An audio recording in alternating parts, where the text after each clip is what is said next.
Kamera fokus. Nah, kamera Pak Iwan udah bagus. Kameranya Pak Iwan udah bagus. Kamera profesional. Besok kalau udah cuan baru beli Pak. Pakai yang punya aja. Ya bagus kok kameranya Pak Iwan.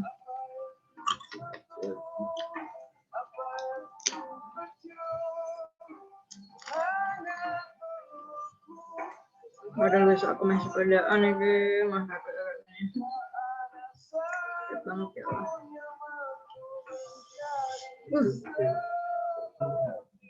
Dia tuh sih nama. Nah, sampai atas. Itu tadi. Jadi tuh naik sepeda mau muter terus tahu hantunya tuh muncul di sini kayak gini terus apa gitu Pak. Antara mau jatuh sama mau nyangga itu. Gitu hantu.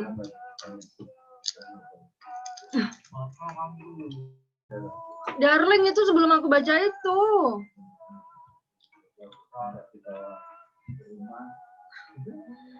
Beneran. Emang ada hantu. Enggak ada daun, Pak.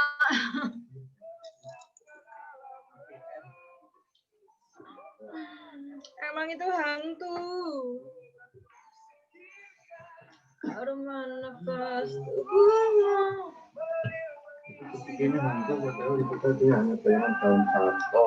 Enggak hantu beneran. Karena kan seluruh sang rumah itu kan Hantu Pak ini. kuburan tua. Jadi diceritain loh Pak. Aku hantu. Wah, Iwan ya. Itu ada gamelan main tuh loh. Nah itu pas main sepeda tuh habis maghrib udah selesai azan terus aku pengen sepedaan sekilo lah muter rumah terus ketemu hantu. Aku masuk. Dari mulai sangka kalah jadi mulai merah itu. Udah harus masuk toh. Biasanya tuh nggak pernah Pak aku. Merah itu baru. Biasanya tuh nggak pernah tapi pas itu nggak tahu. Bilang maghrib sampai isya. Kayaknya emang udah ditakdirkan ketemu hantunya itu. Habis isya lah ya. Tapi pas maghrib itu wah ya wes. Aku masuk langsung. Kaget dong dulu jalan ya ampun. Kok muncul di sini loh orang lagi sepeda.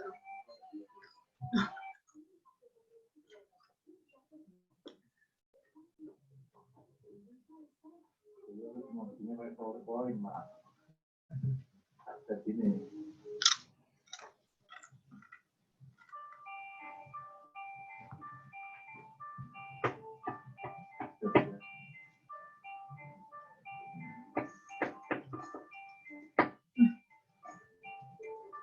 Ada halaman ya.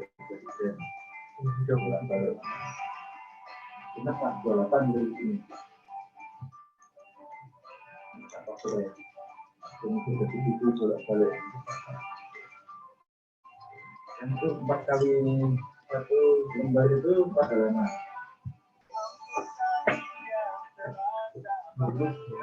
Kenapa kalau mau begitu lalu? Untuk targetnya begitu kita biasa.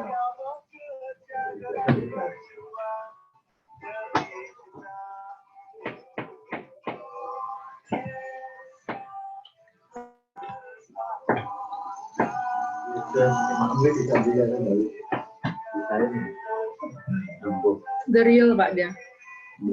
Bukan kaleng-kaleng kalau dia Mak. Percaya aku kalau Nova.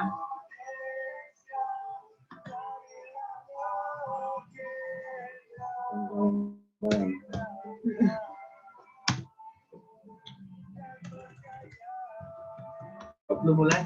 Belum jam 1. Belum jam 1.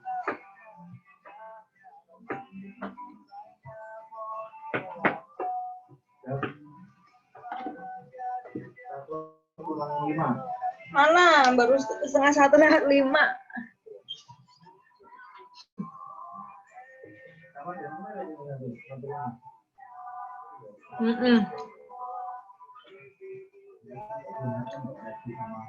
Nggak datang, Pak.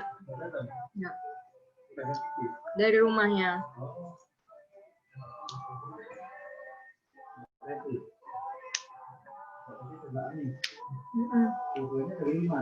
Oh.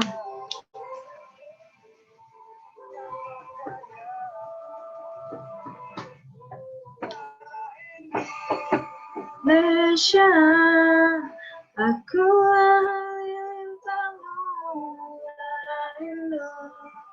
Nesha, aku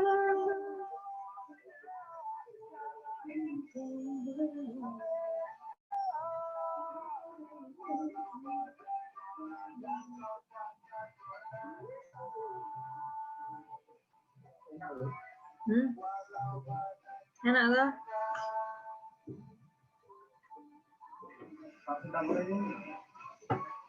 Yami patok.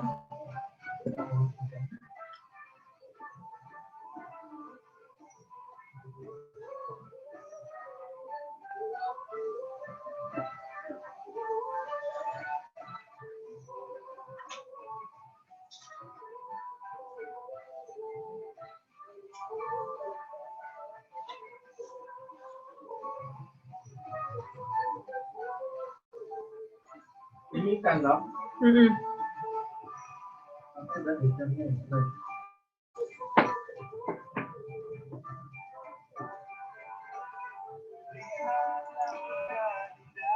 Kok Bangsa ada ikannya ayam, darling?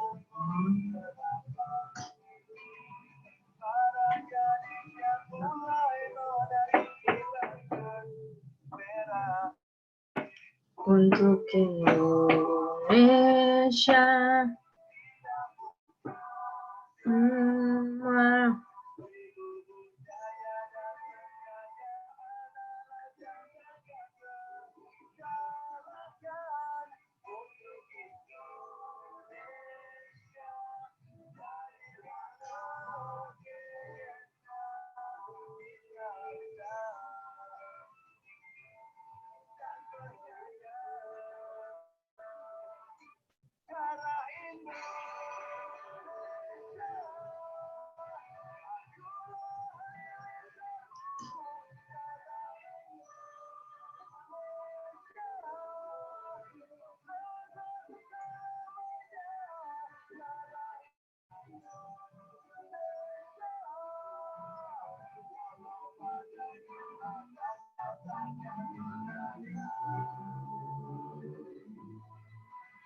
Nah ke Lombok cuma nggak kemana-mana waktu itu. Bagus loh Mas, foto Mandalika Sama-sama. ke Lombok. Kalau ke Lombok tuh pokoknya harus ke pantai ya. Pantainya bagus-bagus. Rugi kalau ke sana nggak ke pantai. Orang isinya juga cuma pantai soalnya. Daya tariknya cuma itu. Heeh.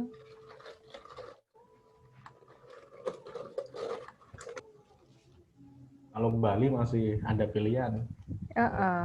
Betul.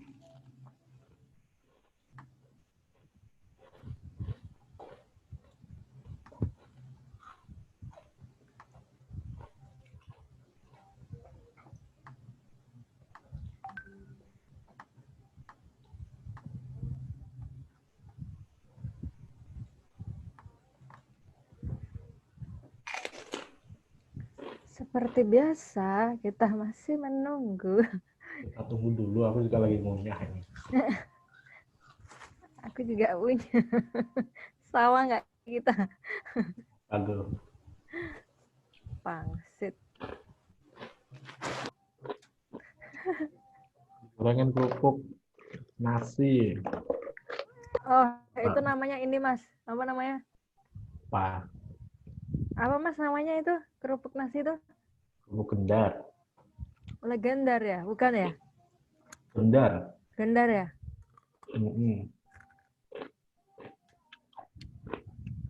Kemarin Nasi. bawa dari kampung, kok enak. Di mana? Dari mana Mas? Trenggalek. Trenggalek dari kampungnya istri kemarin. Trenggalek itu mana tuh? Jawa Timur ya? Jawa Timur. Pantainya juga bagus soalnya. Trenggalek. Dekat sama Bali kan sana? Tinggalnya Oh berapa? ya jauh lah. Mau masih sini kok.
Berapa orang biasanya Lombok ini? Ya sama, beda-beda tipis. Hmm.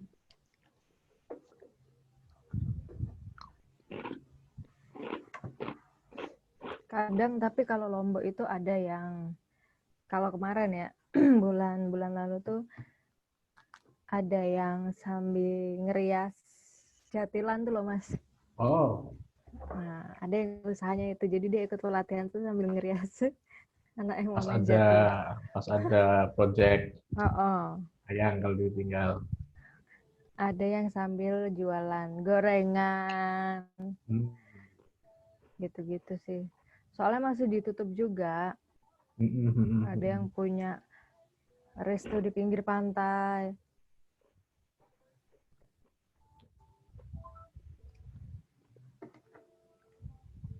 Wisatawan lokal belum pada ini ya datang ya. Belum, gara-gara COVID ini lah. COVID yang kerok. Barangnya nggak kelihatan tapi bikin Katanya porak-poranda. ada mutasi yang penularannya lebih cepat lagi katanya. Yang 10 kali itu ya. Ah, ah. Nggak tahu kantor lagi mau swab gitu. Rapid. Rapid itu kan katanya nggak valid kan? Nggak tahu didaftarin kemarin buat rapid. Aku nggak pernah masuk kantor lagi. Nggak tahu kapan mau rapid. Rapid tuh nggak valid. Misal kita lagi flu gitu di rapid ya nanti jadinya reaktif kan? Reaktif. Karena kita lagi flu lagi ini, tapi kan belum Juga tentu itu corona. sama-sama virus.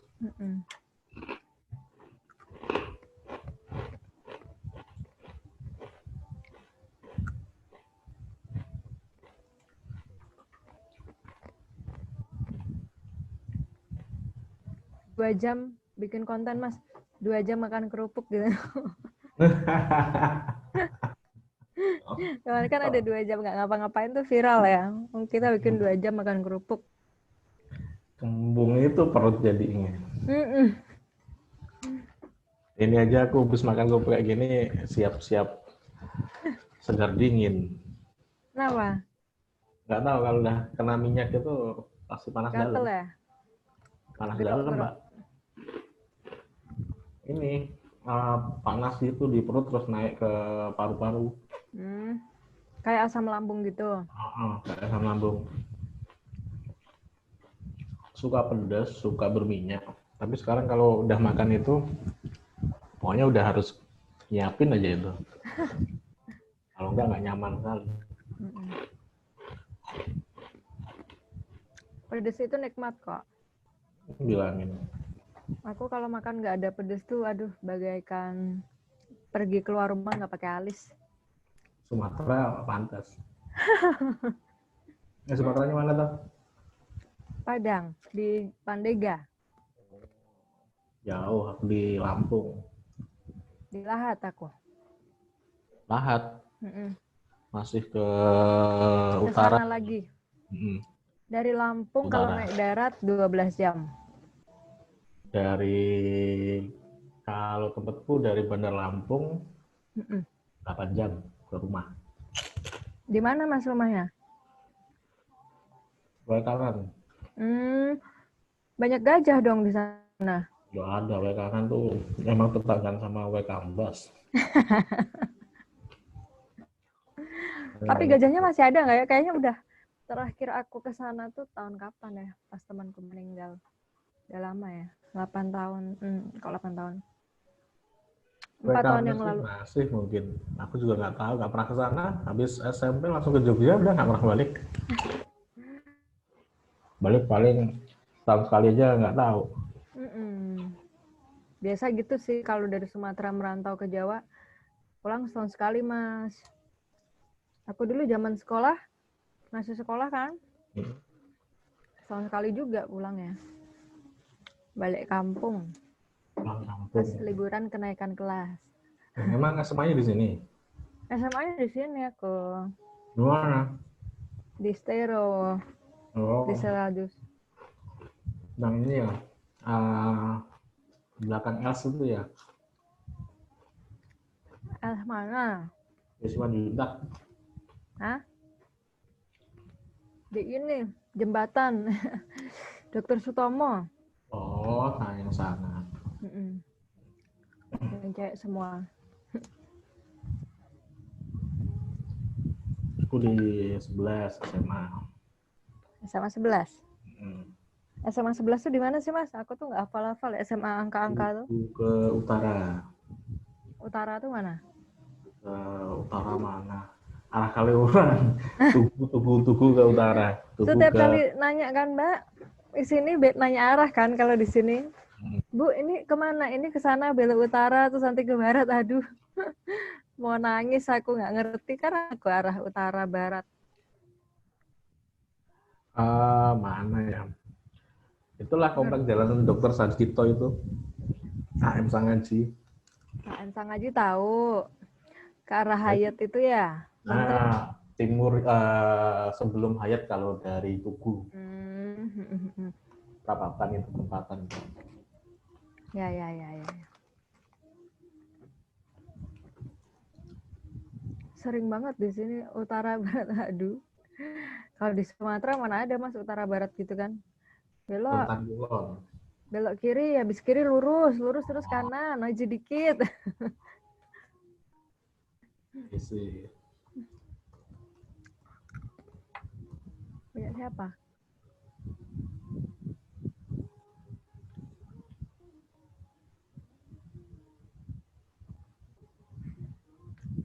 Ini mau berhenti loh Mas. Apa videomu? Videoku berhenti. Kenapa ya? Sekarang kayak gini sekarang. Atau webcamnya?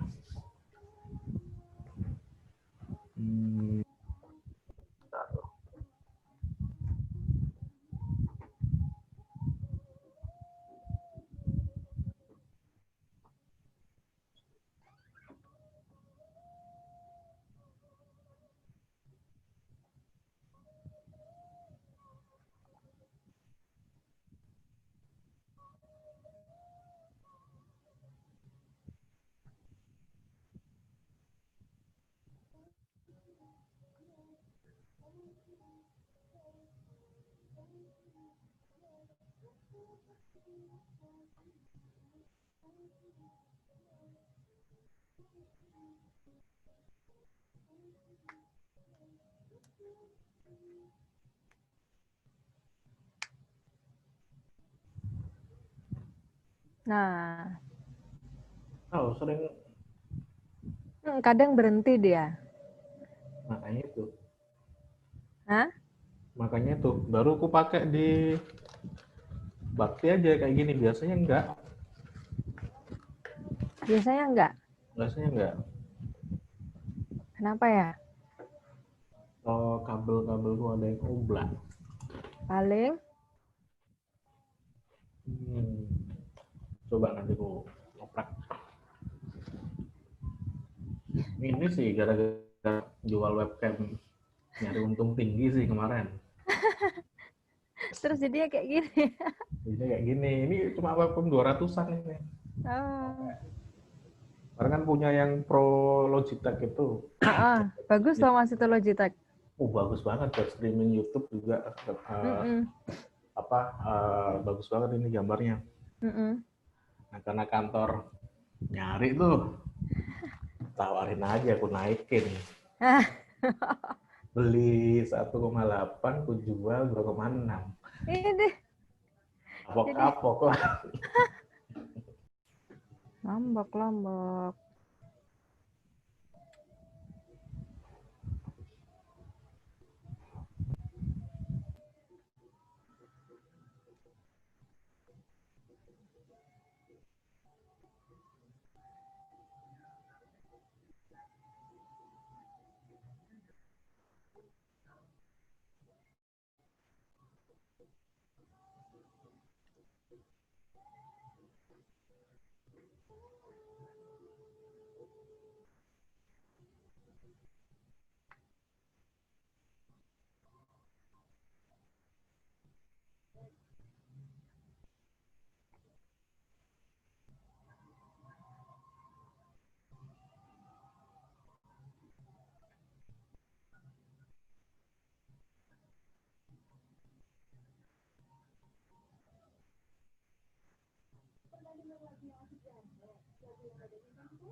Lagi 10. Halo, selamat siang. Selamat siang, Mas Salim. Selamat siang, Ibu Lailatul. Siapa ini satu lagi?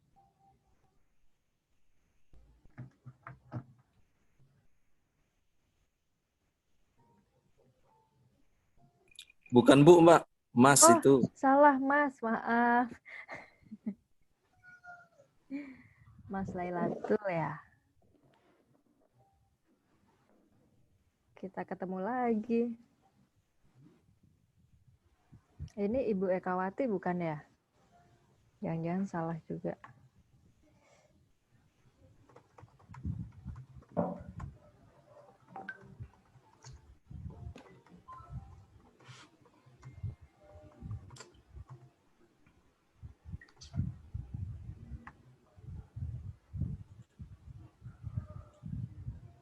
Kita masih menunggu peserta yang lain ya. 5 menit lagi mungkin kita mulai. Nanti yang lain bisa nyusul kayak biasanya.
Mas Imam. Halo. Halo, Mas, kita mulai sekarang gimana? boleh. Ada 3 peserta nih, nanti yang lain Mm-mm. teman-teman biar nyusul kayak biasa ya. Siap. Selamat siang, Bapak Salim, Bapak Lailatul, Ibu Ekawati. Semoga saya nggak keliru ini. Selamat datang. Selama 1 jam ke depan kita akan bersama sharing dan diskusi bersama rekan saya. Kali ini saya bersama Mas Imam. Mas Imam ini apa ya Mas, YouTuber ya? YouTuber aja deh, YouTuber. Nanti nanti bisa langsung di-subscribe channelnya Mas Imam.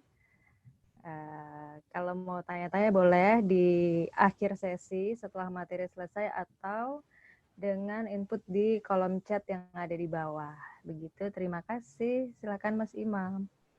Baik, selamat siang teman-teman. Di Iya. sana sudah agak sore ya, udah jam 2-an. Di sana selisih 1 jam. Salam kenal, saya Imam Syafi'i, bukan Ustadz ya. Mukanya sih Bukan. katanya brewoknya gitu ya, tinggal pakai jubah aja. Nah, saya pikir teman-teman sebagai pelaku usaha, kebetulan sama juga, saya juga pelaku usaha, mulai bisnis dari kuliah, karena memang waktu itu nggak punya banyak duit, supply dari orang tua terbatas, dan harus hidup sendiri.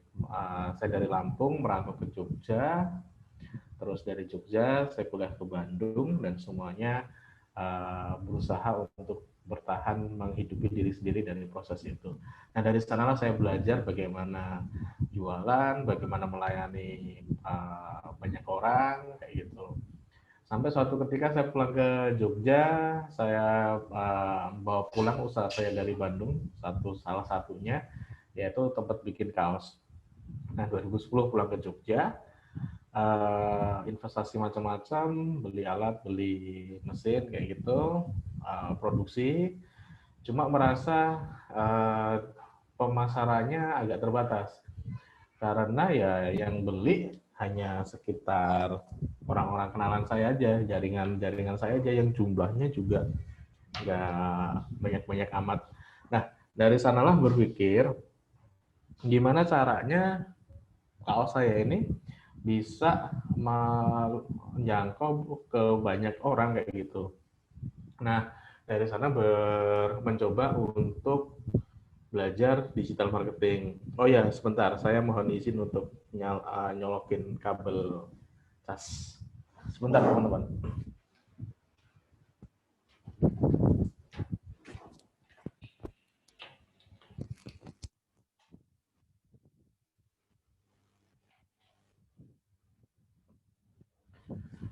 Nah, balik lagi dari berpikir untuk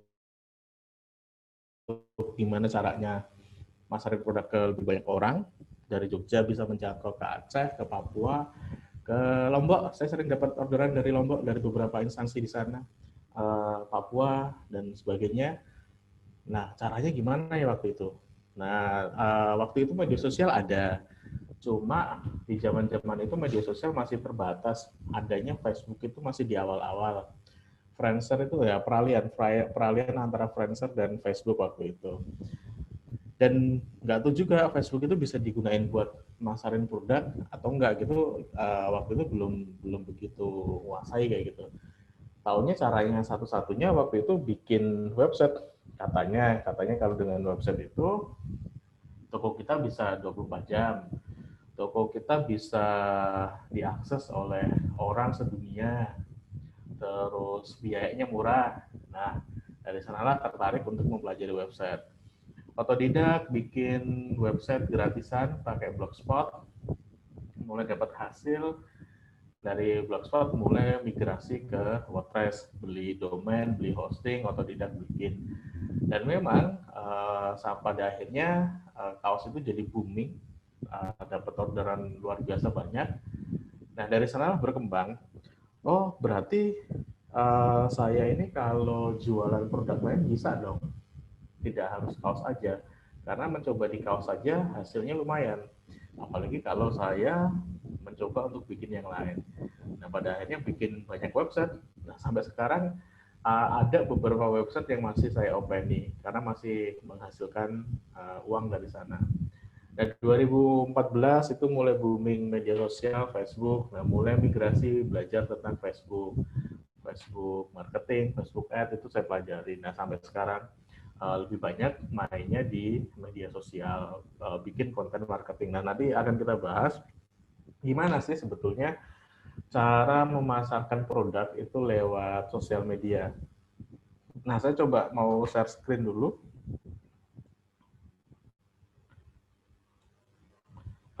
Saya belum bisa share screen, Mbak Yovan. Maaf lupa di setting tadi. Nah, sekarang ini udah.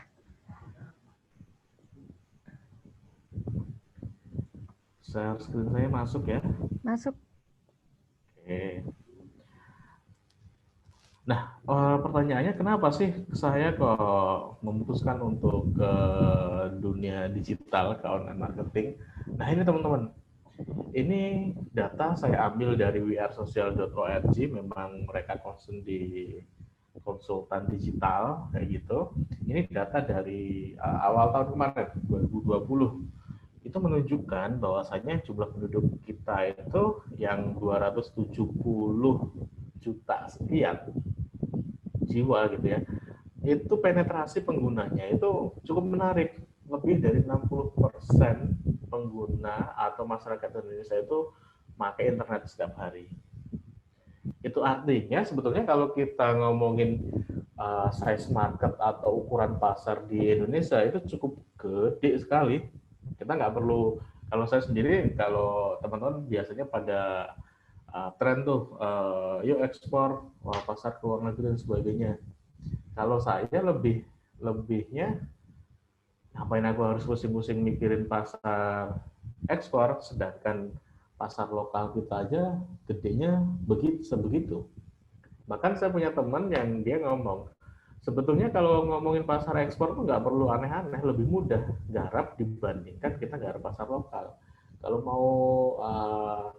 mau benar-benar dapat pembelian yang banyak, kuasai pasar lokal gitu. Kenapa? Karena tipikal buyer dari luar negeri itu kan kalau sudah percaya, mereka nggak perlu aneh-aneh. Tinggal ngasih invoice, tinggal ngasih penjamin dari bank, kerjaan diselesaikan, barang dikirim. Nah memang yang susah itu nyari bayarnya, tapi kalau sudah dapat itu akan lebih mudah. Nah yang terjadi di pasar lokal kita akan ketemu dengan berbagai macam jenis konsumen. Nah itulah tantangan di pasar lokal. Tetapi sebetulnya size marketnya atau ukuran pasarnya cukup gede sekali. Ngomongin dunia digital aja, itu ada sekitar lebih dari 174 juta jiwa. Bayangkan, nggak usah banyak-banyak lah, dapat 1%-nya aja. 1% itu berarti udah berapa sendiri ya gitu. 100 juta sekian, kebanyakan 0,1%-nya aja. Itu udah berapa rupiah yang bisa kita hasilkan dari jualan kita.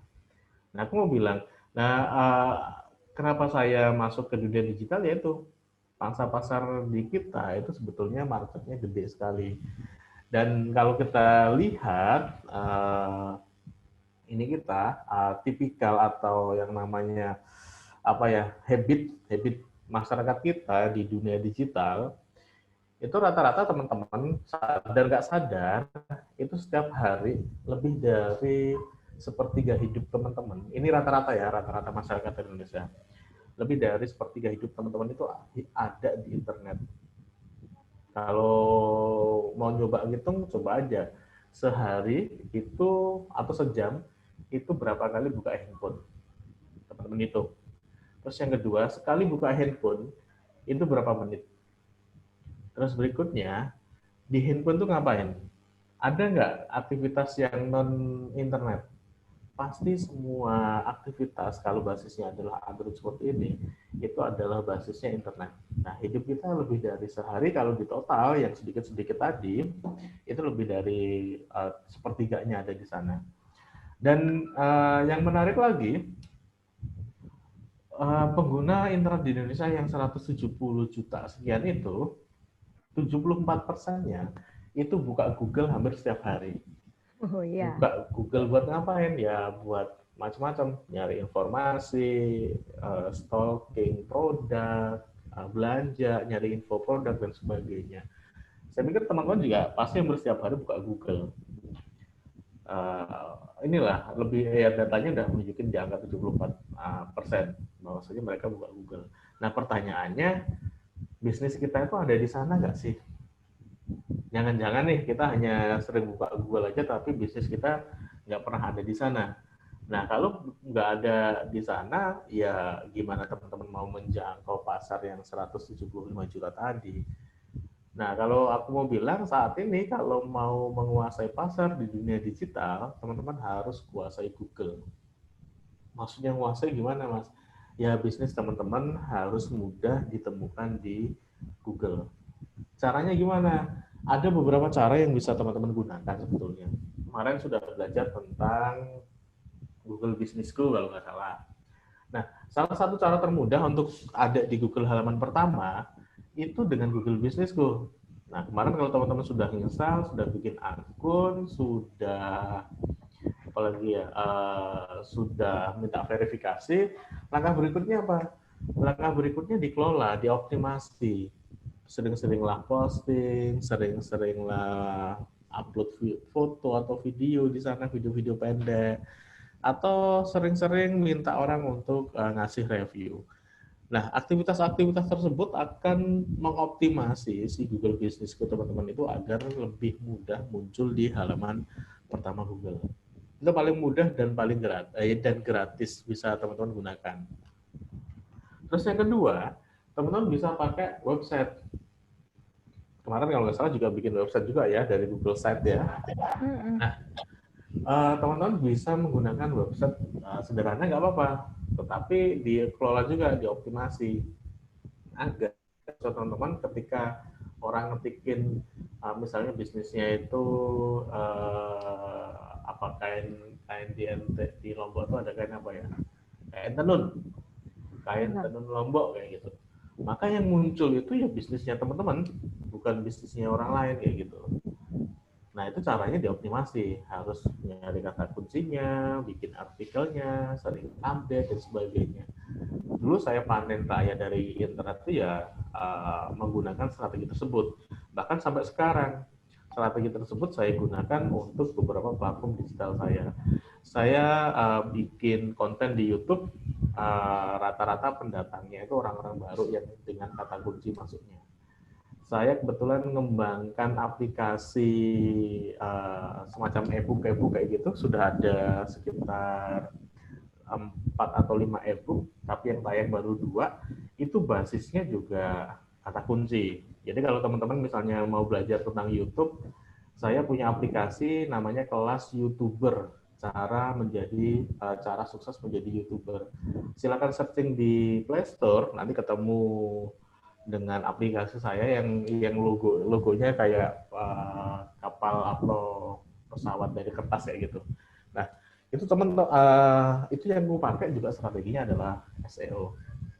Dari apa yang gue kejar di sana ya tentu saja saya bangun aplikasi, bikin YouTube, ya balik lagi untuk jual produk saya juga kayak gitu. Nah, yang menarik lagi teman-teman, selain produk kita harus ada di Google, ini lebih dari 70% masyarakat kita itu yang 175 juta tadi itu pakai internet setiap hari. Itu artinya ada big market yang setiap hari bisa kita kejar kayak gitu. Dan yang menarik lagi adalah 40% orang di Indonesia atau yang pengguna internet di Indonesia itu mulai sadar, mulai senang dengan belanja online. Nah ini data ini sebelum termasuk Mbak Giovanni saya pikir ya. Jangan ditanya lagi kalau itu. Jangan ditanya lagi. Hampir setiap hari ada kurirnya Shopee jangan-jangan ini. Tahu-tahu datang nanti. Tahu datang COD-an itu ya. Antar pesanan. Ya kan alternatif belanja saat pandemi memang online ya Mas ya. Betul.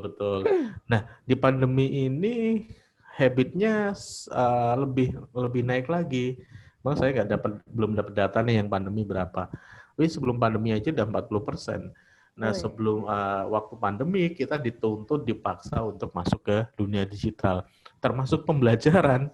Ini sekarang pembelajaran online semua Aduh, termasuk ASD, termasuk TK anak saya juga. TK juga sama Mas.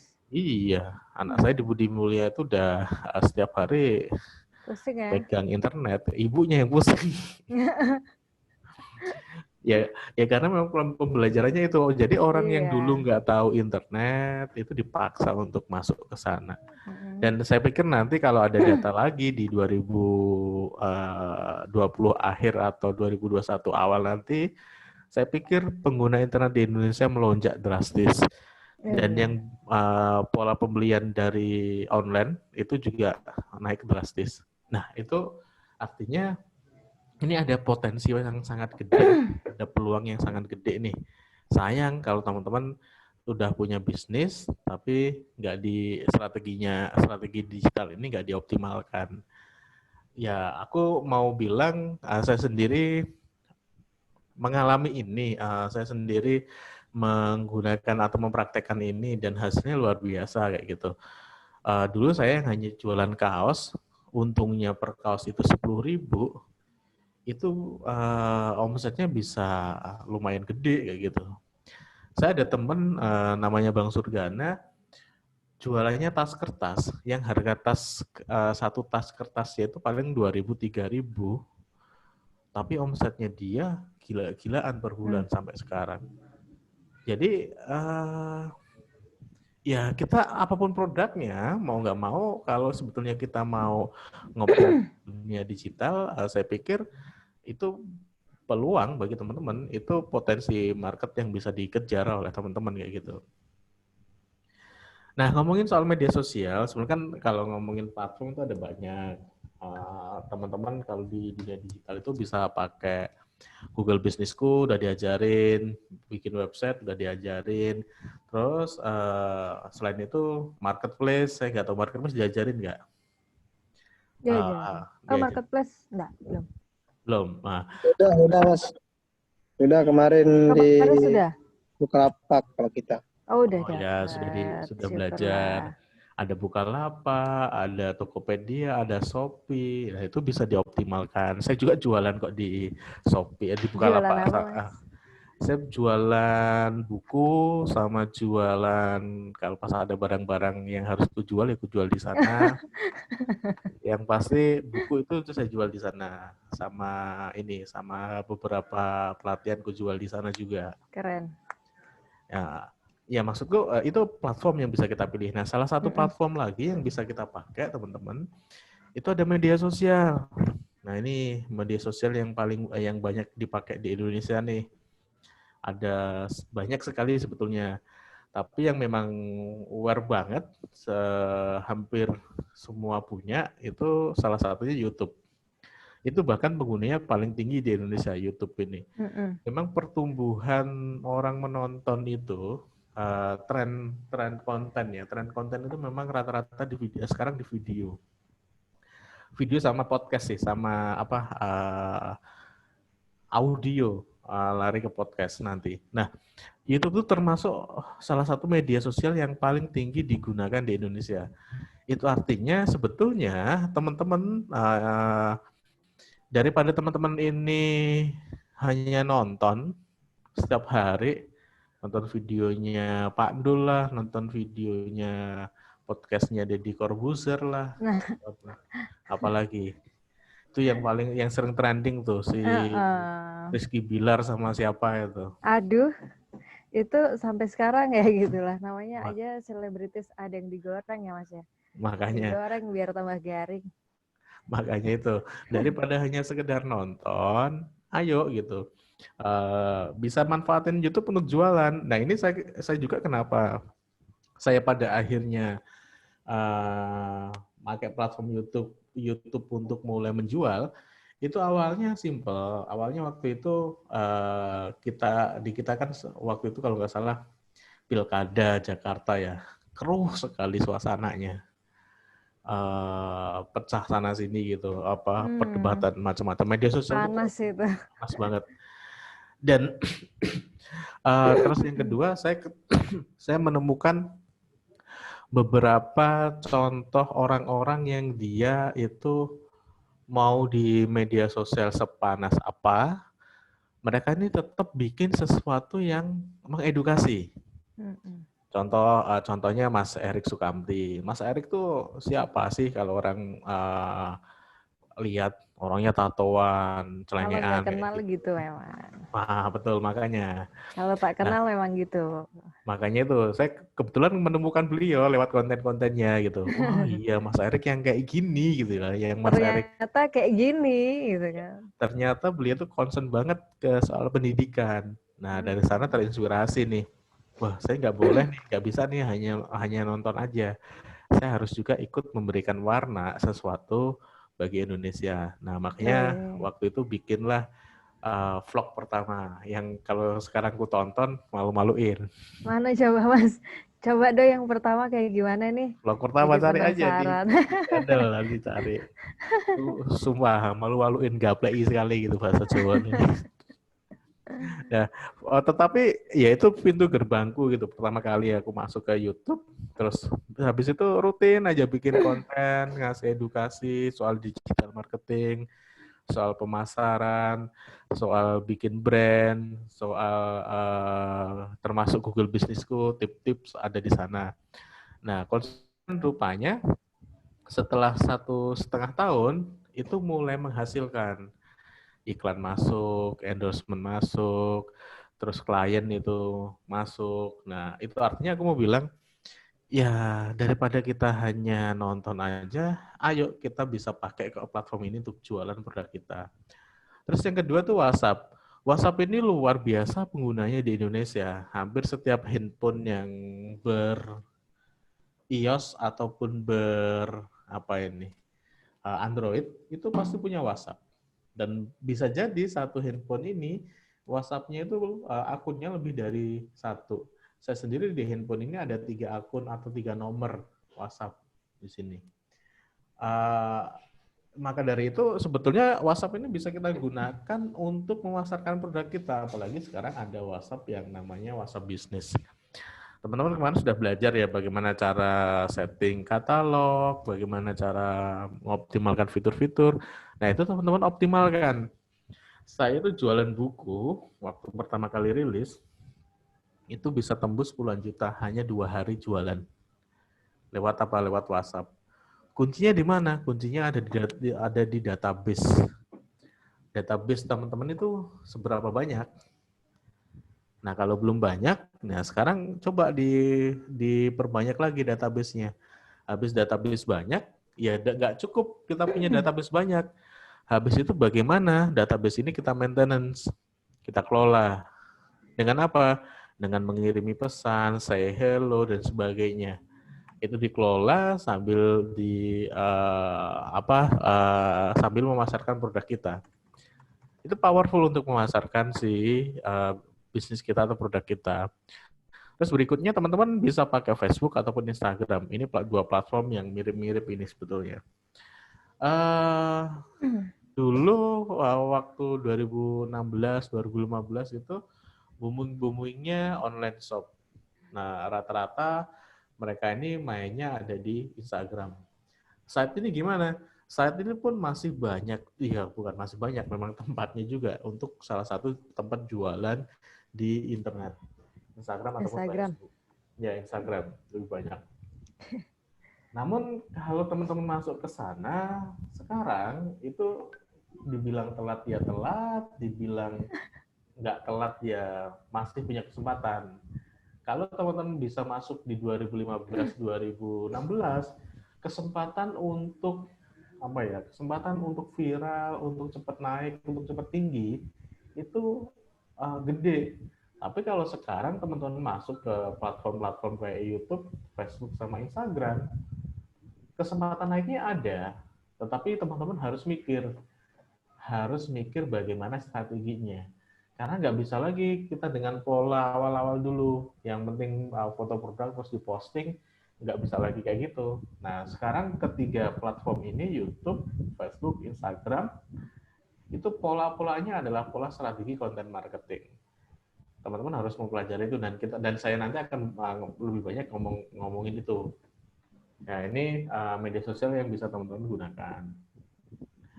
Nah, ini teman-teman channel saya Satu Asa untuk Indonesia per hari ini sudah lebih dari 65.000 subscriber.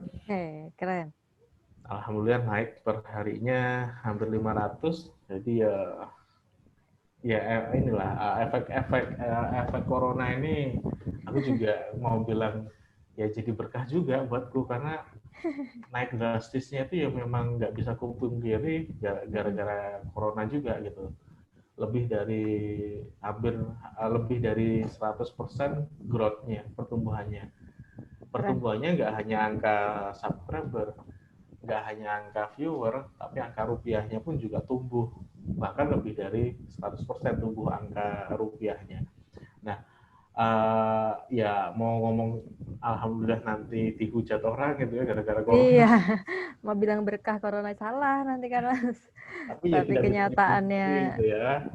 gitu. Kita bersyukur aja lah, bersyukur bahwasanya ya ini mungkin ini momentum yang dikasih Tuhan untuk naikin media yang saya bangun juga.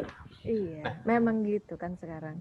betul. Dan rata-rata para teman-teman yang manfaatin platform ini itu rata-rata naik semua. Jadi waktu pandemi ini teman-teman pelaku usaha pada omsetnya turun, drop, harus nyari utang sana sini kayak gitu. Alhamdulillahnya platform ini menghasilkan jauh berkali-kali lipat hasilnya. Jadi ya karena itu juga pada akhirnya juga bersyukur, terus berbagi-bagi juga ke teman-teman yang lain gitu. Nah, ini aku mau bilang ini channel Satu Asa untuk Indonesia. Di channel ini teman-teman, kebetulan kami itu nggak pernah jualan, maksudnya gimana? Ya platform ini berjalan organik. Kami hanya ngasih edukasi, hampir seminggu itu bisa upload 2 atau 3 kali video. Malam nanti upload 1 video, besok atau malam Senin nanti 1 video. Temanya tentang apa? Temanya tentang all about business. Walaupun sekarang aku selingi nih, ada selingan tentang prakerja, karena berpikir ini duit lumayan gede, 20 triliun. Tapi kalau nggak ada yang mandu, nggak ada yang ngasih something kayak gitu, ya hanya takut aja, hanya muspro kayak gitu. Karena sayang sekali sebetulnya, saya antara pro dan kontra sebetulnya untuk program prakerja ini. Tapi saya lebih memilih untuk ya daripada aku hanya mendebat kayak gitu ya, mendingan aku ngasih secercah informasi atau edukasi aja tentang itu. Nah, aku selingi dengan prakerja. Ya alhamdulillah setiap harinya mereka ada yang selalu tanya ke WA itu, kalau prakerja tanya ke WA itu kami free kan, karena memang niatnya bantu. Nah, aku mau bilang di sini kita nggak pernah jualan, tetapi dari proses yang kami kerjakan, banyak klien yang pada akhirnya datang. Kok bisa kayak gitu? Kami menganalisa bahwasanya media sosial sekarang, teman-teman, kalau kita sering berbagi, kalau kita sering ngasih menunjukkan bahwasanya kita itu siapa, maka orang itu akan jadi lebih tahu bahwasanya Mas Imam ini adalah orang yang concern di dunia digital marketing. Nah, setiap ulasan kan rata-rata aku ngomongin digital marketing dan ngomongin bisnis. Nah, orang akan terbentuk frame-nya sendiri di benak mereka bahwasanya saya itu mungkin menurut mereka saya dibilang ahli di bidang Instagram marketing ataupun digital marketing kayak gitu. Nah, dari sanalah orang memframe saya seperti itu. Pada akhirnya mereka percaya ke saya, percaya bahwasanya kalau ada pertanyaan, kalau ada masalah, saya konsultasikan ke Mas Imam. Kalau ada misalnya lembaga yang misalnya punya program, bisa gandeng Mas Imam. Dan terbukti saat ini saya sama teman-teman sedang mengelola proyeknya WhatsApp Indonesia untuk bikin pelatihan scale up with WhatsApp. Itu langsung dari WhatsApp Indonesia langsung. Dan proyeknya lumayan nilainya. Nah, aku nggak mau sebutin angkanya, tapi kok bisa mereka mau kolaborasi dengan kami ya gitu. Ya balik lagi, orang pada akhirnya dengan konten-konten saya di sosial media ini jadi tahu bahwasanya saya itu siapa, terus concernnya di mana, apa yang saya kerjain. Nah, ketika seperti itu, orang akan jadi lebih percaya ke saya, dan saya pun bisa lebih mudah menjual produk-produk atau layanan-layanan yang kami punya kayak gitu. Nah, ini dari channel Satu Asa untuk Indonesia. Dan yang menarik angkanya, angka dari channel ini teman-teman, per hari ini 65.000 subscribers. Ya. Terus tayangannya itu per hari ini lebih dari 330.000 sekian. Nah, yang menarik lagi yang nggak saya tulis di sini, itu orang-orang yang baru datang. Yang baru datang itu angkanya di 160.000 sekian. Jadi setiap bulannya selalu ada orang baru, jumlahnya 160.000 yang mengunjungi channel saya. Ya artinya sebetulnya aku punya pangsa pasar yang luar biasa gede tuh di sini. Ini aku mau bilang channel ini masih channel yang kecil gitu loh. Nah gimana bayangkan kalau channelnya itu channelnya gede. Deddy Corbuzier, Atta Halilintar, Ria Ricis, gitu. Itu udah berapa orang aja yang bisa mereka datengin ke kanalnya mereka. Dan pada akhirnya ya menarik juga kalau teman-teman lihat Atta Group ya, karena banyak sekali ya. Atta Halilintar kan pada akhirnya bikin brand juga. Iya, Terus Raffi Ahmad. Sama, Raffi Ahmad juga punya brand juga. Rans. Sampai pasang di pesawat nggak sih kemarin Mas, viral itu, benar nggak ya? Mungkin. Karena memang pendapatannya si Raffi luar biasa. Gede, hanya dari ininya ya, adsennya. Belum lagi dari bisnis turunannya, termasuk brand yang dia bikin itu tadi. Nah, pada akhirnya kalau kita sudah punya kanal, sudah punya audiens, kita jualan itu lebih mudah. Kayak Atta itu produknya jangan dibilang murah loh. Satu hoodie-nya bagiku produk untuk beli satu hoodie yang aku bisa bikin sendiri. Kalau aku beli kainnya, aku taruh ke perajin-perajinku, aku pakai sendiri, dia bisa jual minimal di angka 800.000. Mahal banget loh. Makanya itu. Punya dia. Setara dengan brand-brand yang di mall-mall itu ya Mas ya. Betul. Makanya dan itu laku keras gitu loh, bahkan sampai antri yang beli. Gila kan memang. Nah aku tadi balik lagi, ketika teman-teman itu sudah dipercaya orang sudah tahu siapa kapasitas teman-teman, siapa teman-teman, maka ketika teman-teman punya bisnis, punya produk, mereka akan cenderung lebih mudah untuk membeli. Dan ini berlaku teman-teman, mohon maaf, nggak hanya di YouTube, hanya saja memang kasus di YouTube ya, karena memang aku lagi concern menggarap YouTube. Tetapi kasusnya ini, pembelajarannya ini sebetulnya bisa teman-teman terapin di platform-platform yang lain. Kalau website udahlah, website bisa sekali karena saya pernah dapat panen dari sana. Terus kalau mau pakai Instagram, tentu saja sangat bisa. Atau juga Instagram sekarang mirip-mirip dengan YouTube. Kenapa? Mereka punya platform video, dan pola kontennya pun mulai dengan microblogging sekarang, yang teman-teman itu bisa menulis banyak di sana, bisa ngupload beberapa 10 foto sekaligus sekali upload. Itu bentuk-bentuk dari microblogging. Nah, teman-teman bisa manfaatin di berbagai macam platform tadi, tidak harus di YouTube. Hanya saja kasusnya saya ada di YouTube. Nah, silakan teman-teman mau mainnya ada di mana. Asal memang habis nentuin platformnya apa, habis itu concernnya di mana, Mas? Nih, media sosial teman-teman itu bukan platform jualan.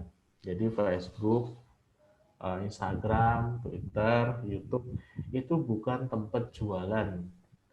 Maka dari itu jangan berjualan di sana. Wah loh, pusing ya. Gimana ya?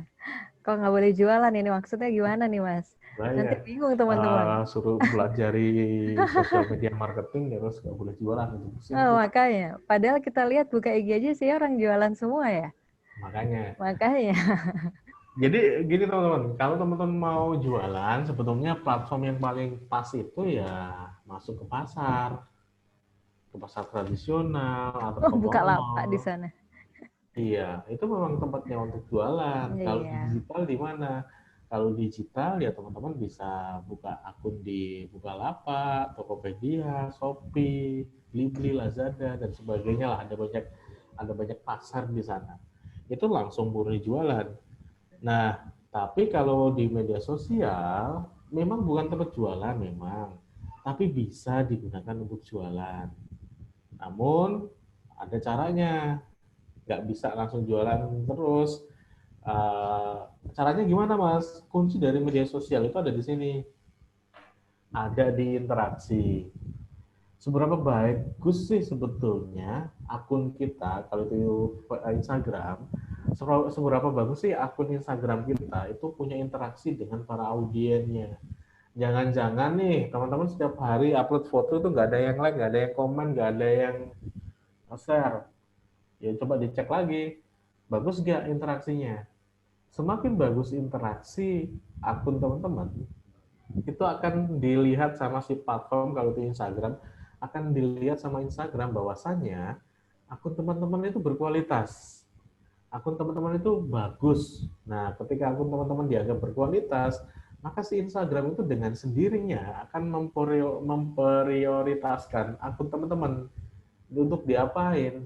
Untuk di-share atau dibagikan ke orang-orang yang memang tidak atau belum pernah kenal dengan teman-teman. Jadi dia akan membagikan dengan otomatis ke orang-orang yang belum follow Instagram teman-teman. Selama itu tadi akunnya bisa dikatakan berkualitas, banyak interaksinya. Nah, teman-teman, untuk mendapatkan interaksi yang baik, yang banyak di media sosial, maka ya kita nggak bisa kalau setiap hari hanya punya foto produk, diposting, dikasih harga. Lama kelamaan juga saya yakin akan ditinggal audiens teman-teman. Nah, kok bisa, Mas? Ya logikanya kayak gini lah, logikanya kayak gini. Misal nih, aku sales datang ke rumahnya Mbak Tio jam 12 siang waktu istirahat. Itu bawa panci ya gitu ya. Kas banget ya. Ya pas banget. Cicilan berapa kali. Makanya. Bawa ke sana gitu, ketok, dibukain sama Mbak Giovanni, habis itu presentasi, wow, panciku anti lengket, wajanku anti karat, Karat. dan sebagainya lah. Gitu. Nah, cuma karena Mbak Giovanni itu udah punya panci, udah punya wajan, dia nolak. Mohon maaf Mas, saya udah punya, lain kali aja. Oke, lain kali nanti saya datang ke sini.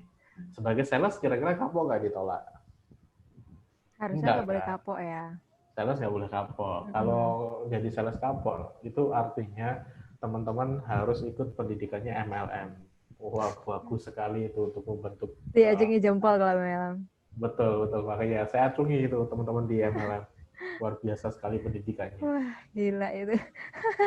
Nah, karena nggak kapok, maka kan tadi Mbak Kyo udah bilang lain kali. Oke, lain kaliku tuh karena insting sales, 2 hari berikutnya pas ada jalur yang sama, datanglah ke rumah Mbak Kyo tetap itu lagi di jam yang sama, presentasi lagi. Membeli? Enggak akan membeli. Kapok? Enggak kapok. Balik lagi. Sama presentasi lagi. Nah, kira-kira kedatangan saya ketiga atau keempat kali, bagi akan buka pintu nggak? Enggak kali ya kalau dengan cara yang sama. Nah, itu dia. Di sosial media juga kayak gitu, teman-teman. Kalau kita setiap hari hanya jualan, polanya sama, posting produk, ada harganya, hard selling, giveaway. udah malah lama-kelamaan orang jadi bosen, jadi jenuh. Ini akun ini nggak bermanfaat lah. Ngapain saya follow orang itu paling tidak saya pengen dapat sesuatu dari orang tersebut. Misalnya informasinya kah, misalnya pengalamannya kah, misalnya info apa ya, bahasan-bahasanya kah. Kalau teman-teman pun nggak pernah ngasih itu ke audiens teman-teman, hanya jualan, ya pasti saya jamin audiens akan lari satu persatu. Maka dari itu teman-teman, jangan jualan terus, jangan posting produk hard selling terus. Maka bangunlah interaksi. Cara bangun interaksi itu gimana, Mas? Cara bangun interaksi paling mudah ya lewat konten, teman-teman. Maksudnya konten itu gimana sih, Mas?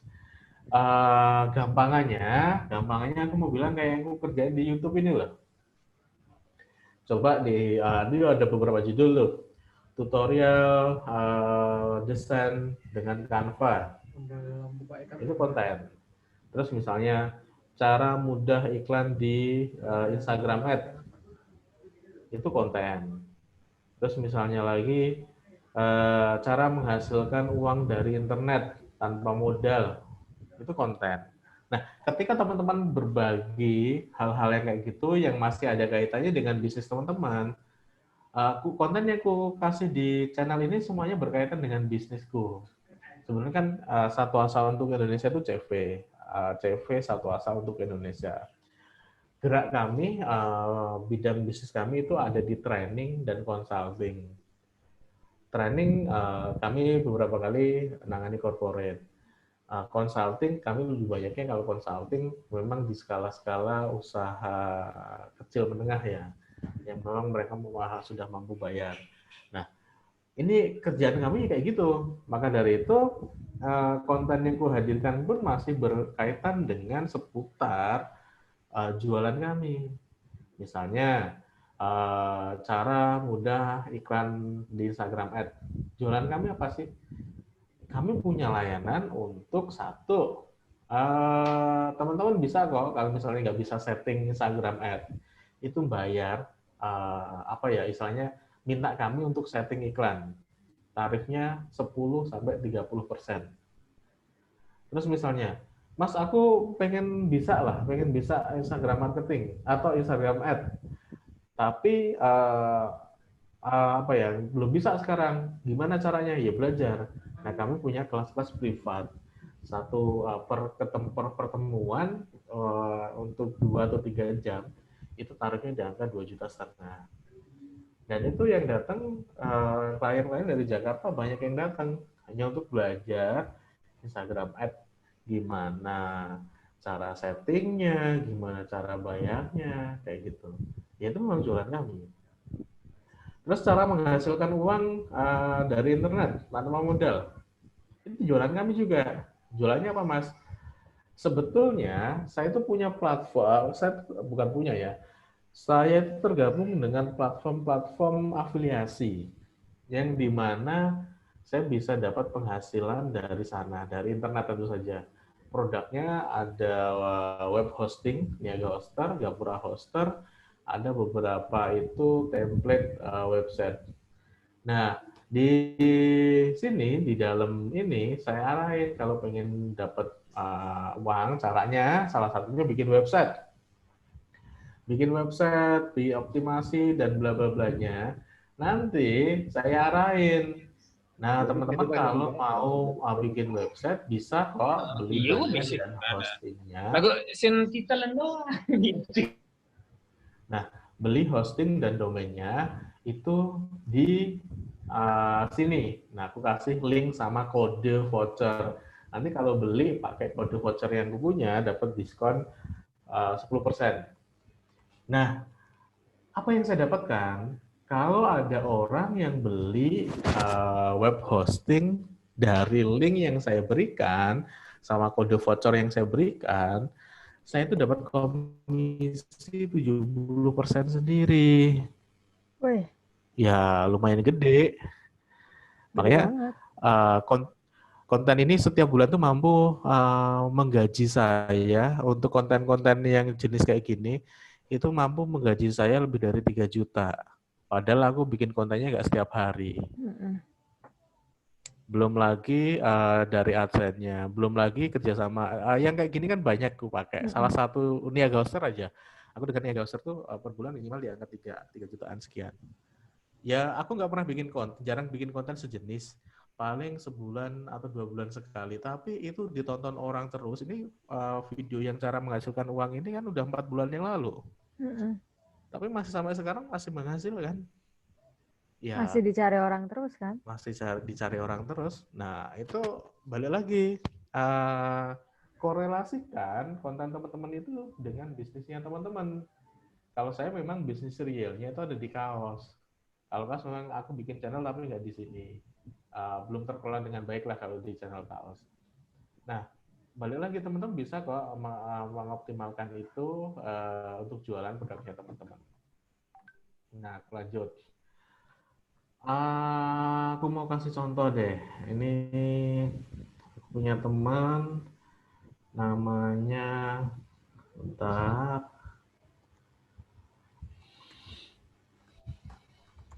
Aware dengan YouTube ya teman-teman, sering nonton video YouTube ya.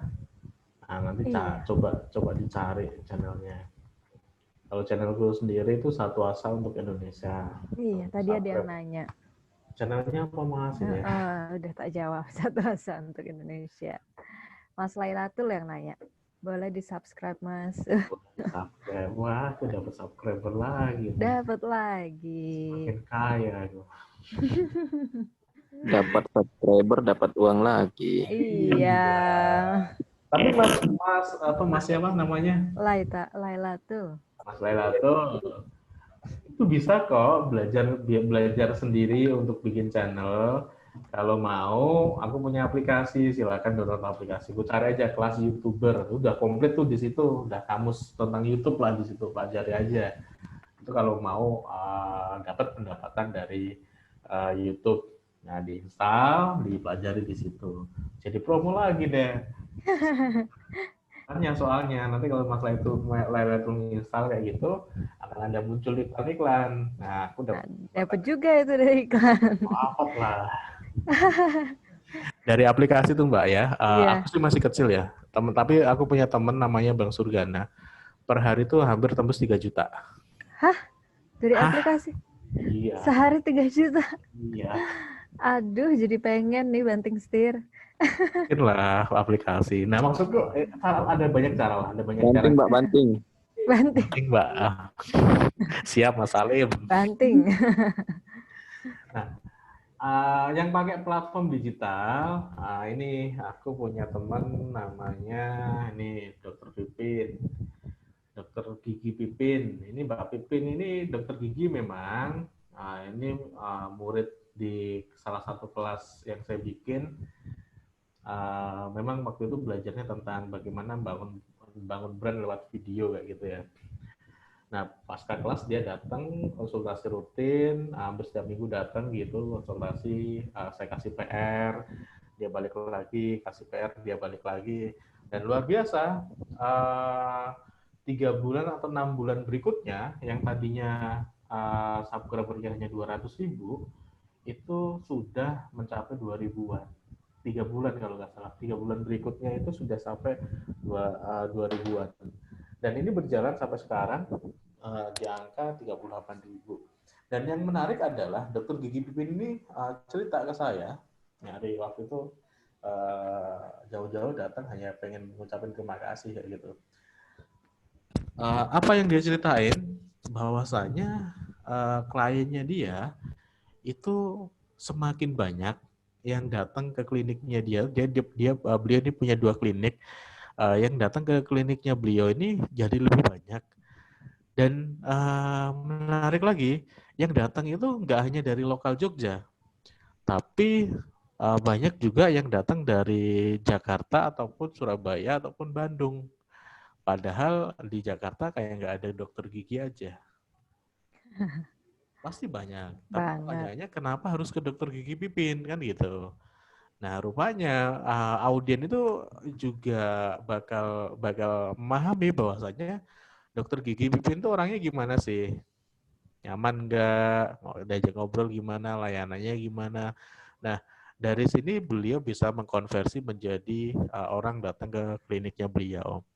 Kalau saya nggak tegel untuk lihat video-video beliau ini, soalnya bikin nggak bisa makan nanti. Video gigi. Itu. Kebetulan lagi sakit gigi nih. Waduh, lebih baik sakit hati daripada sakit gigi. Waduh, berat Itu ini berat. pernah sakit gigi itu tak rawat Mas ya, dirawat itu lebih dari 3 bulan nggak selesai. Emang. Dan pada akhirnya gigi itu yang dirawat 3 bulan nggak selesai itu, hampir setiap minggu kan ke rumah sakit gigi tuh dirawat.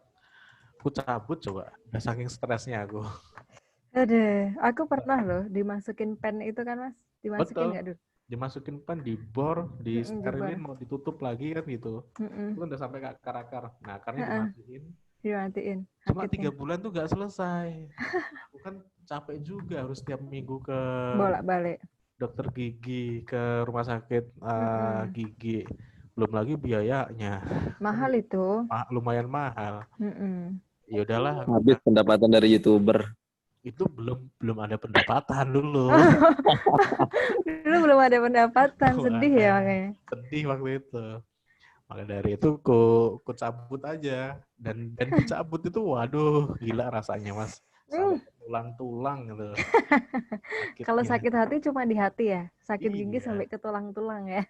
Tulang-tulang, kepala kantong sakit. Juga.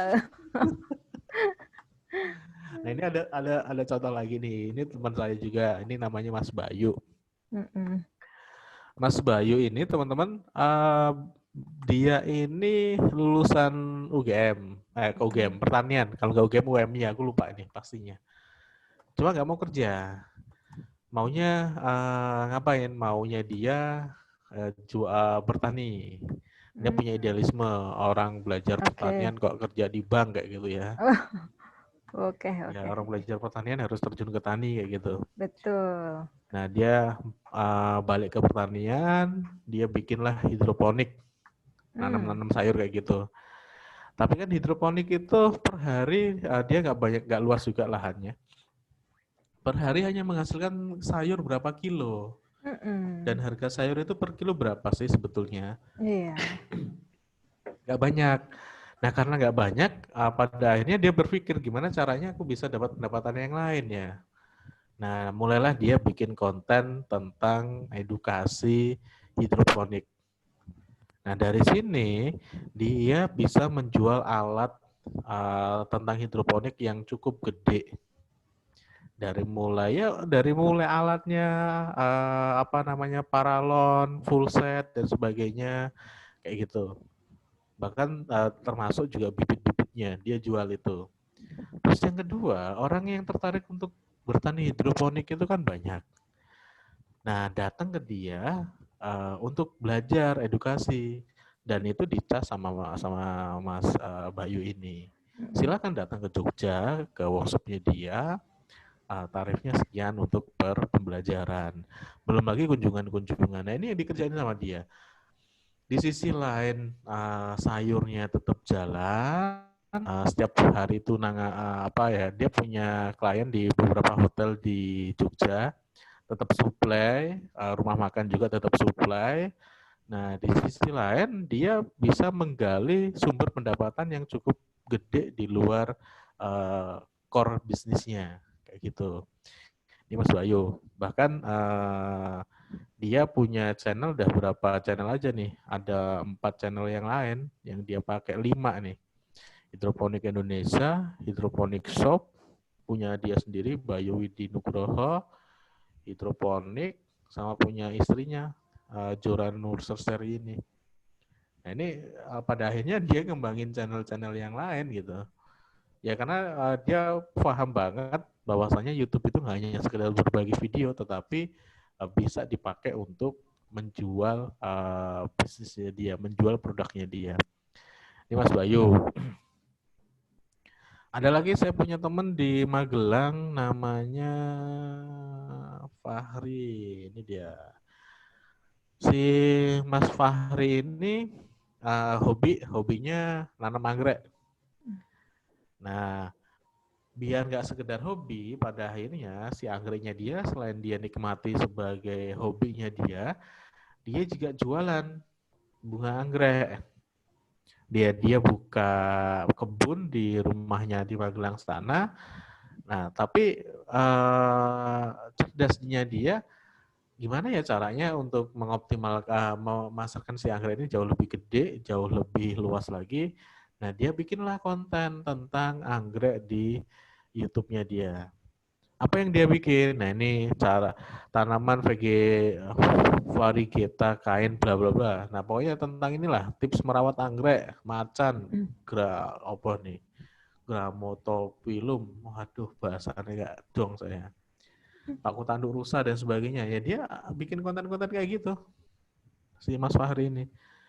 Dan suatu ketika kontennya naik, kliennya yang datang banyak, yang minta dikirim ke luar kota banyak. Bahkan beberapa dari Eropa itu datang ke Magelang hanya untuk beli anggreknya Mas Fahri. Jadi opportunity bagi Mas Fahri ini untuk jualan anggreknya dia. Nah, teman-teman juga bisa ngerjain itu. Pada prinsipnya, teman-teman, kita nggak bisa jualan lagi intinya. Kita nggak bisa nggak bisa langsung hard selling lagi, tapi teman-teman bisa langsung pakai strategi konten. Gimana sih Mas strategi kontennya? Strategi kontennya itu yang pertama ada namanya piramida konten yang bisa teman-teman pelajari. Piramida konten itu ada 3 tingkatan. Yang paling atas itu namanya konten hero. Konten hero itu konten utama yang dia tujuannya untuk menjual.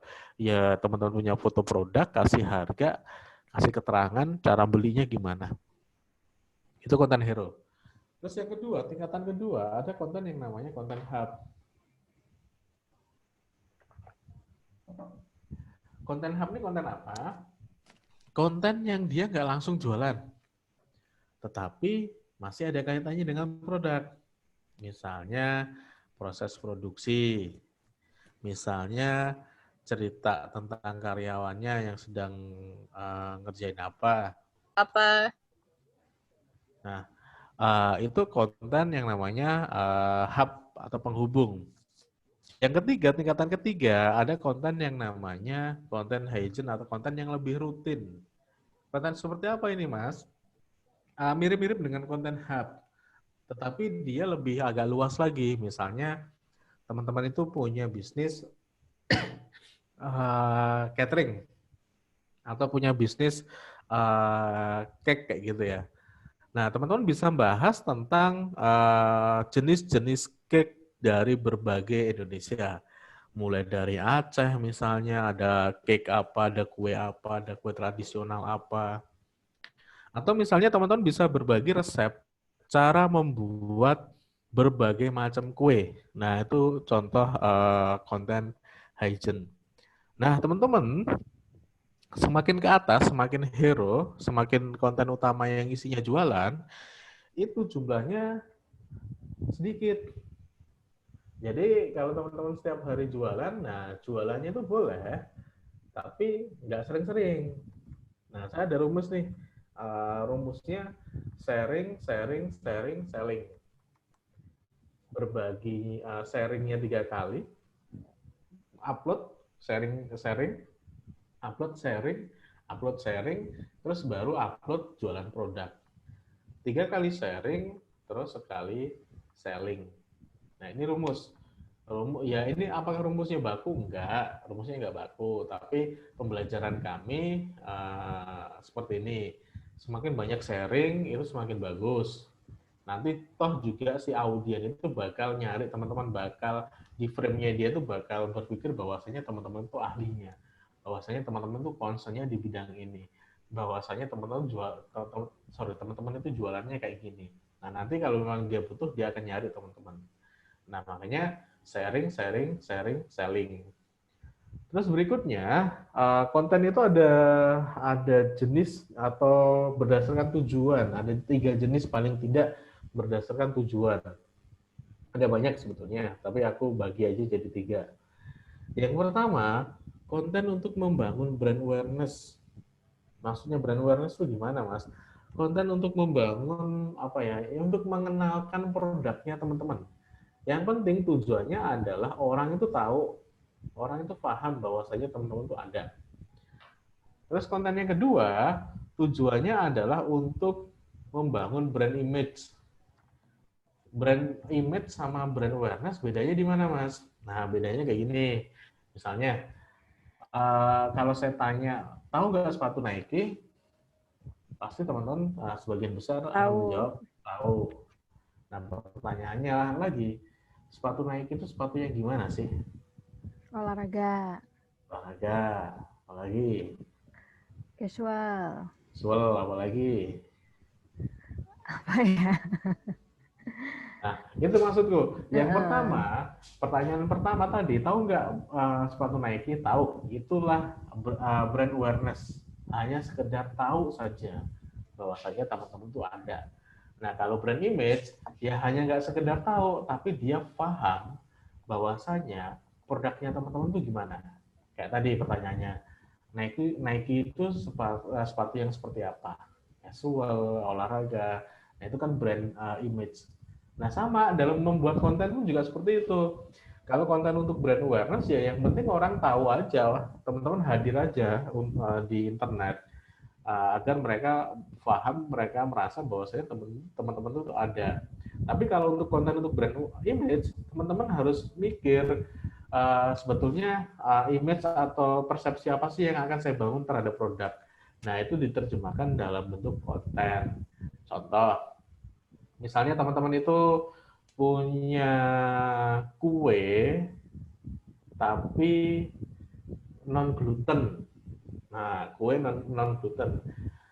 Teman-teman bisa mengeksplor konten-konten misalnya bisa ngeposting produk, posting bahan-bahannya non gluten itu apa sih yang dipakai biasanya kayak ubi, ararot, atau misalnya bekatul. Nah, bekatul itu juga non gluten. Nah, teman-teman bisa posting tentang bekatulnya, bahwa bekatul ini diolah dari petani yang seperti ini, dihasilkan dari padi yang seperti ini, prosesnya seperti ini. Itu bagian dari membangun brand image. Terus berikutnya, konten itu tujuannya ada yang untuk jualan. Jadi ya intinya ya jualan. Kayak tadi konten yang hero tadi. Ya fungsi utamanya ya hanya untuk menjual produk. Dan untuk bikin dan komposisi konten ini sebetulnya semakin untuk jualan, komposisinya juga semakin lebih kecil. Nah, yang lebih banyak apa? Yang brand awareness ataupun brand image. Nah, teman-teman harus mengeksplor itu. Nggak bisa lagi setiap hari teman-teman hanya jualan produk. Terus saya lanjut. Nah, kalau teman-teman bingung nih misalnya, gimana ya bikin konten, mengeksplor konten itu, ada konten yang bisa teman-teman ekspor sebetulnya. Ini contoh, saya kasih contoh 4 jenis konten yang bisa kita ekspor. Yang pertama, teman-teman bisa bikin konten dengan jenis-jenis edukasi. Contoh edukasi itu apa, Mas? Contoh edukasi itu seperti yang kami kerjain di Satu Asa untuk Indonesia, itu basisnya adalah edukasi. Hampir semuanya edukasi. Nah, kalau teman-teman mau pakai basis edukasi seperti ini, gimana adopsinya? Ya balik lagi bisnisnya teman-teman itu apa? Misalnya bisnisnya teman-teman itu batik, misalnya ya. Teman-teman bisa mendesain batik atau mendesain kain batik. Nah, kasih tuh proses dari awal, gimana kain mori digelar, habis itu di mal pakai kertas apa itu di kaca, terus itu habis itu di pensil, itu mendesain batik. Terus misalnya cara ngasih malam atau cara membatik. Nah, teman-teman bisa mulai dari proses habis kain di desain, habis itu malam malam ke kain, caranya gimana, pakai canting, habis itu cara megang canting gimana, habis itu ditiup seperti apa, habis itu digoreskan. Nggak ada habisnya. Nanti kalau ngomongin batik nggak ada habisnya. Nah, terus Mas kalau aku berbagi kayak gitu, nanti banyak orang dong yang meniru. Nah, ini rahasianya kayak gini teman-teman. Saya itu selalu ngasih sesuatu di channel kami di Satu Asa Untuk Indonesia. Tapi tahukah teman-teman bahwasanya itu kalau kita ngasihnya 100%, orang itu hanya akan nangkep sekitar 40-60%. Jadi yang 40%-nya ya itu bagian kita, kesempatan kita untuk menarik mereka kontak ke kita.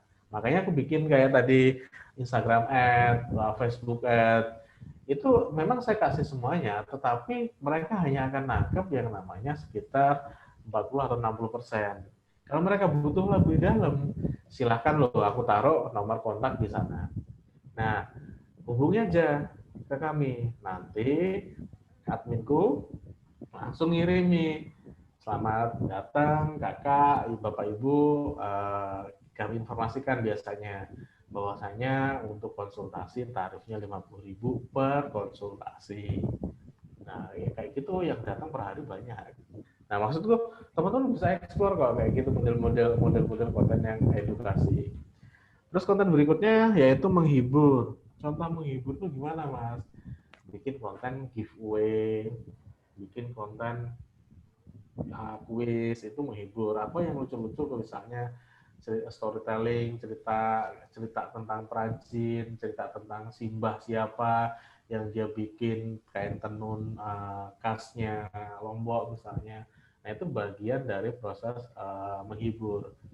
Terus ada lagi konten berjenis informasi detail. Misalnya teman-teman itu punya produk batik, saya contohkan.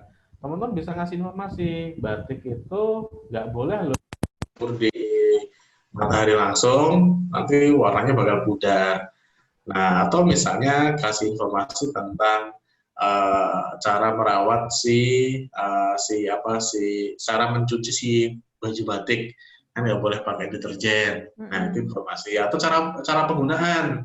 Misalnya kalau teman-teman itu jualan misalnya bumbu masak dalam kemasan, cara makainya gimana sih?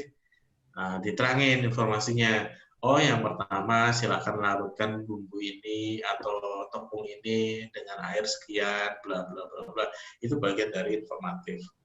Terus berikutnya review dan unboxing. Nah, kalau ini sebetulnya untuk review dan unboxing ini disesuaikan aja dengan bisnisnya teman-teman. Kalau memang nggak harus ada review atau unboxing ya nggak perlu. Tapi kalau contoh, saya punya teman tuh, saya bukain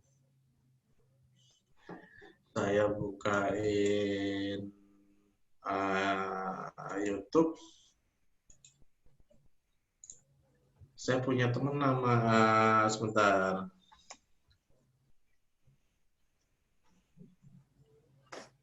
Mas Indra, ini orang Bantul ini. Nah, Mas Indra itu memang jualannya kamera. Nah, karena jualannya dia kamera, dia selalu bikin konten-konten review atau unboxing kamera. Ini kamera second nih yang dia jual. Dia selalu kalau punya barang, dapat barang kamera second, selalu dia review, selalu dia kasih ulasan. Nah, produk yang dia ulas, dia dapat second gitu dari orang, terus dia ulas, itu nanti biasanya lebih cepat laku. Nah, ini Mas Indra ini orang Bantul nih. Saya beli kamera juga semuanya dari dia. Karena yakin, jadi saya tuh yakin kalau barang yang sudah di tangannya dia, sudah dia ulas, saya yakin bahwasanya barang itu adalah dengan kualitas yang terbaik. Karena riskan sekali kan, ini kan barang-barang elektronik kayak gini kan riskan. Nah, maka dari itu saya harus memastikan penjualnya itu ya memang proper, paham betul dengan produknya, dan di Mas Indra ini sebetulnya kalau ngomongin harga cenderungnya lebih mahal, tapi bagi kami kliennya nggak apa-apa, yang penting dapat produk yang bagus, dapat produk yang oke, gitu. Nggak apa-apa, saya bayar lebih mahal, selisih-selisih sedikit, tapi dapat barangnya yang bagus. Nah ini contoh si Mas Indra dengan ekspor konten berjenis review ataupun unboxing. Nah, kembali ke materi, teman-teman bisa menyesuaikan yang pas, konten yang pas untuk bisnis teman-teman itu yang mana. Nah, silakan tentukan sendiri. Nah, terakhir aku mau kasih ini nih, kasih prinsip konten, prinsip yang harus ada di semua konten teman-teman. Apa itu? Yaitu AIDA. AIDA itu singkatan dari attraction, interest, desire, sama action. Dalam membuat konten, harusnya teman-teman itu mempunyai unsur-unsur ini. Unsur pertama yaitu attraction. Konten teman-teman itu harus mampu membuat orang berhenti sejenak. Contoh berhenti sejenak itu mungkin pas teman-teman stalking Instagram. Nah, pas stalking Instagram tiba-tiba ada foto bagus. Nah, teman-teman berhenti sejenak di situ. Nah, kalau sudah mampu memberhentikan orang untuk sejenak melihat kontennya teman-teman, attraction aja nggak cukup. Habis itu konten teman-teman itu harus mampu membuat orang tertarik membaca konten teman-teman lebih jauh. Kalau attraction tadi, kalau di Instagram itu biasanya foto, kalau interest itu biasanya bentuknya copywriting atau di headline, di judul. Nah, teman-teman bikin judulnya yang menarik. Terus kalau orang sudah tertarik untuk membaca atau mengkonsumsi konten sampai selesai, maka nggak cukup hanya dibiarkan di situ. Maka dari itu konten teman-teman harus mempunyai daya yang namanya desire. Menumbuhkan minat, menumbuhkan hasrat terhadap apa yang pengen teman-teman inginkan. Misalnya di akhir nanti actionnya dikasih silakan mengontak atau membeli hanya hari ini, diskonnya misalnya dikasih diskon 30% hanya hari ini. Nah, itu bagian dari desire diskon itu. Terus actionnya gimana? Langsung kontak nomor ini. Nah, itu adalah prinsip-prinsip yang harus ada di setiap konten.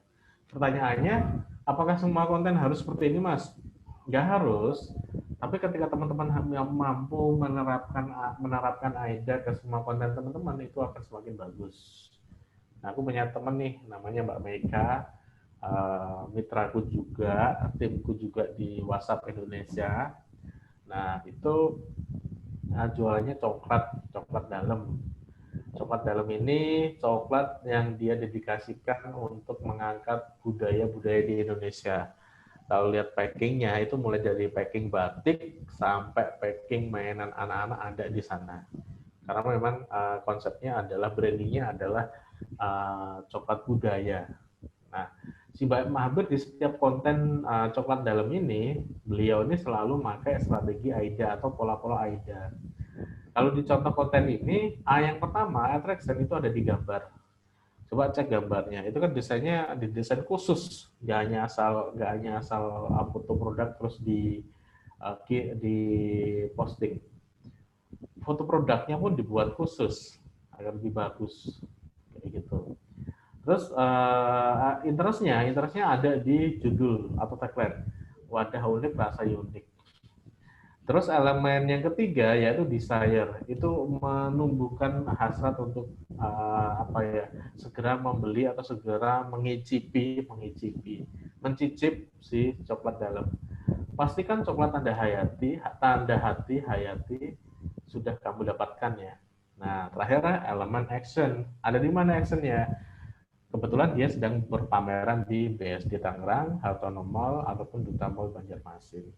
Nah, ini teman-teman kalau mau bikin konten di Instagram, di Facebook, ataupun di YouTube, ataupun di Twitter misalnya, teman-teman bisa mengadopsi dengan strategi konten promosi atau konten marketing. Begitu dulu kira-kira Mbak Giovanni. Terima kasih Mas Imam. Baik, Bapak-bapak semua di sini ya. Ini Bu Ekawati saya belum dengar suaranya hari ini. Ada yang mau ditanyakan berkaitan dengan materi yang sudah di-sharing oleh Mas Imam? Bapak Lailatul, Bapak Anom, Bapak Salim, Ibu Ekawati. Kok absen satu-satu malah ya? Silakan teman-teman kalau ada yang butuh ditanyakan. Mungkin ada yang mau sharing, ada yang mau berbagi, atau ada yang mau ditanyakan, sekarang boleh.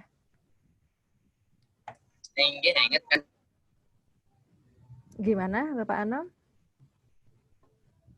Ada yang mau ditanyakan mungkin? Menghadirkan cipta baik. Maksudnya dia lanjut Ribut magister. Gimana? Bapak Anom, maaf mau apa tadi? Mau ngomong apa? Udah nggak jadi. Baik, nanti mungkin kalau ada yang ingin disampaikan selepas acara ini bisa langsung di-share di grup yang ada pendampingnya, pendamping Lombok itu dengan Mbak Ami ya. Boleh, nanti akan disampaikan langsung ke Mas Imam, seperti itu. Boleh. Ini benar nggak ada yang tanya? Nggak ada yang mau di-sharing lagi? Sudah? Sepertinya nggak ada Mas Imam, baik. Kalau tidak ada, saya tutup acara hari ini. Terima kasih. Selamat berakhir pekan. Mohon maaf kalau ada kesalahan berucap, sikap, atau kekurangan dari kami. Semoga apa yang sudah dibagikan oleh Mas Imam bermanfaat. Iya, untuk semuanya. Gimana Bapak Anam?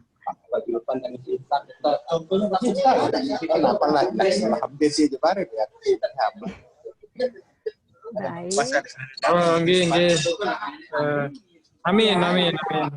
Gangguan tadi ini di jaringan saya. Oh, begitu ya. Itu sambil jalan niki. Oh ya, terima kasih sekali Bapak Anom. Untuk materinya nanti bisa diakses. Pelatihan hari ini akan diupload ke channel YouTube juga.